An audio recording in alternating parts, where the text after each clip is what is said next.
2006 foi o ano da corrupção. Uma vez estabelecido no poder, o PT começou a agir.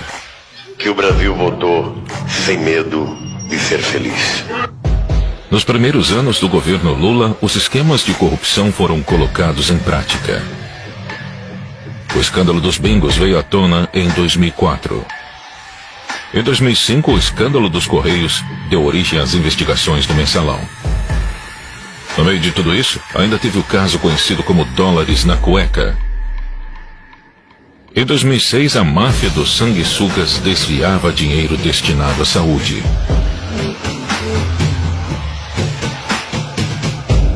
E durante o período eleitoral, o escândalo do dossiê que poderia colocar em risco a reeleição de Lula também estourou. O material que acabou apreendido seria negociado com o Partido dos Trabalhadores. As campanhas eleitorais foram deixadas de lado. Nada poderia vazar. A prioridade era atravessar o período eleitoral intacto e não deixar nenhuma ponta solta.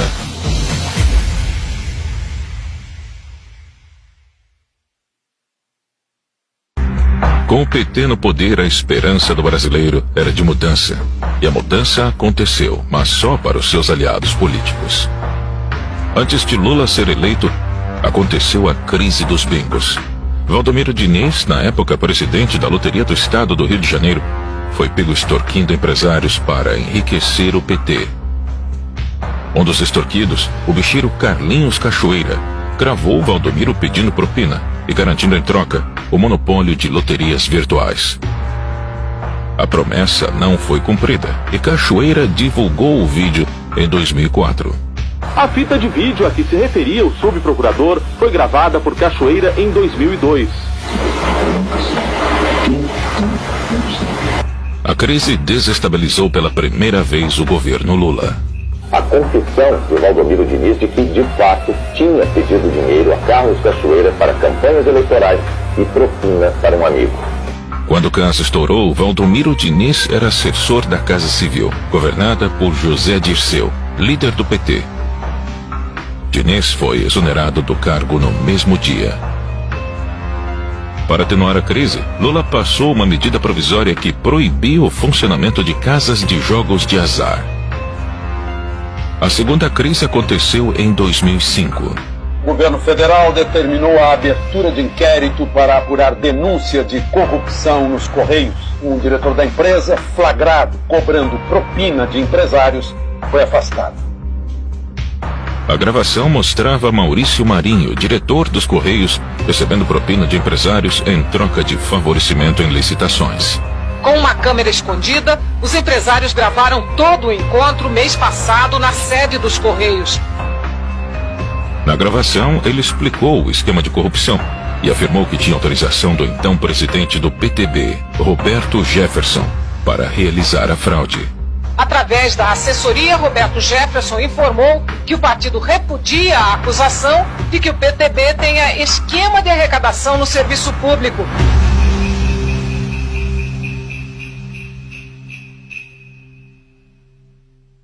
Quando investigado pela CPI dos Correios, Roberto Jefferson abriu a boca. Cabe agora a Roberto Jefferson esclarecer o que diz, o que sabe e o que quer. Maior esquema de corrupção que eu vi nos últimos anos. Que a estatal desviava 3 milhões de reais por mês para o PT. O mensalão foi exposto. Jefferson afirmou que as estatais foram a fonte de dinheiro do mensalão. Licitações, cargos e indicações impulsionaram o esquema de corrupção. Quais são as joias da coroa, digamos assim, da administração federal?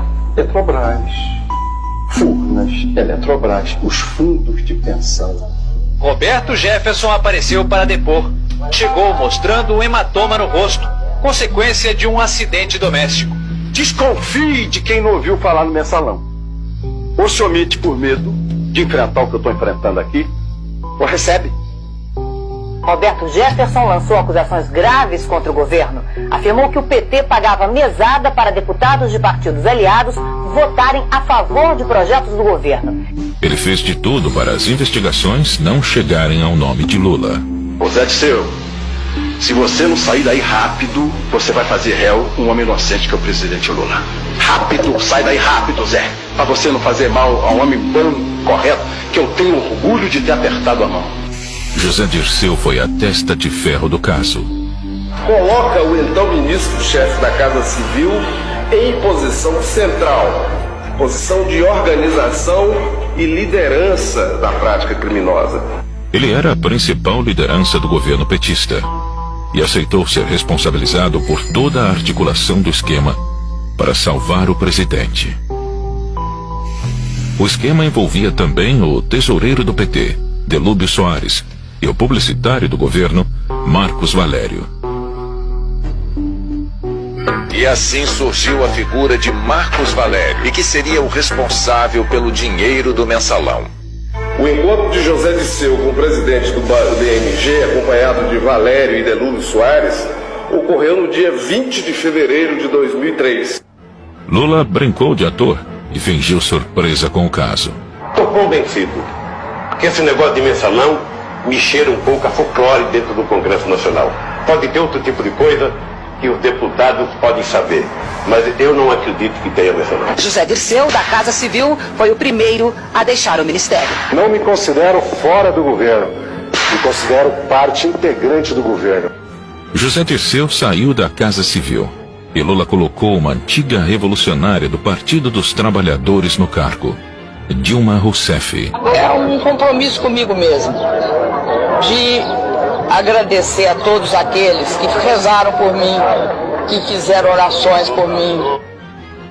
Em meio ao mensalão, Adalberto Vieira, assessor do deputado José Guimarães do PT, foi detido pela Polícia Federal no aeroporto de Congonhas. Ele tinha R$200 mil em uma maleta e mais $100 mil na cueca. Os valores não declarados seriam usados para os pagamentos do mensalão. Um dirigente do PT foi preso em São Paulo ao tentar embarcar num voo para Fortaleza com R$200 mil e $100 mil. José Adalberto disse que a quantia era dele, mas não quis dar explicações sobre a origem. Brasília estava pegando fogo e a situação iria piorar.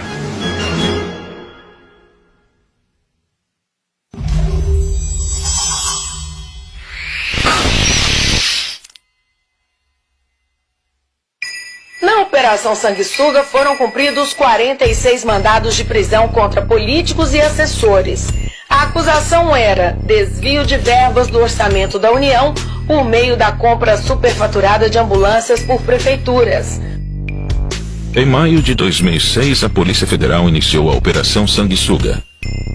Deputados federais de vários partidos foram denunciados por ganhar dinheiro com superfaturamento de ambulâncias. Segundo a Polícia Federal, a movimentação financeira total seria de cerca de R$110 milhões. Além dos deputados, o esquema de corrupção envolvia órgãos do governo federal, prefeituras e empresas privadas. A comissão investigou 87 deputados e 3 senadores e pediu o indiciamento de 72 parlamentares, mas nenhum foi cassado. A máfia dos sanguessugas teve início na gestão do ministro da Saúde da época, José Serra.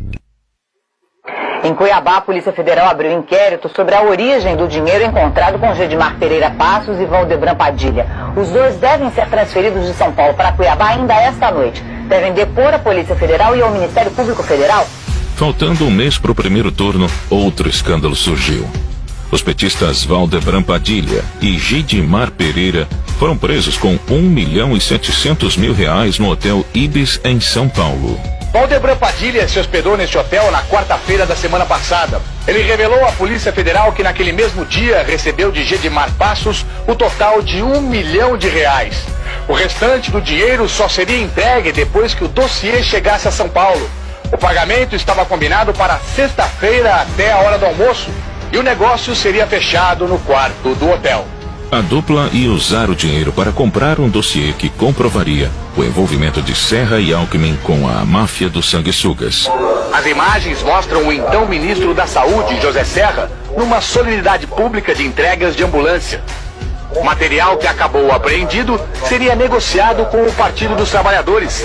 Quer dizer, de onde veio esse dinheiro? Quem são as pessoas? Qual era o propósito? porque isto está contra as regras da normalidade do jogo democrático. O dossiê seria entregue em São Paulo para Valdebran Padilha, filiado ao PT e arrecadador de campanha em... Seu app de vídeos curtos.